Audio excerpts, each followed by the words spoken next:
రాజ్యమేది లేదు గాని రాణిలాగా చూసుకుంటా, కోట కట్టలేను గాని కళ్ళల్లో నిన్నే దాచుకుంటా.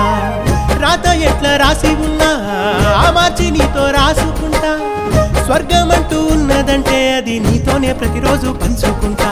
నిన్ను గన్న మీ నాన్న కన్నా అల్లారు ముద్దుగా సాదుకుంటా. నీకు కోపం వస్తే కొంత దూరం ఉంటా, నువ్వు గీత గీస్తే నేను దాటనంటా.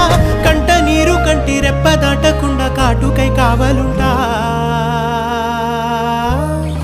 రాంబాయి నీ మీద నాకు మనసాయనే, ఏనాడు నిన్ను వీడిపోని నీడైతనే.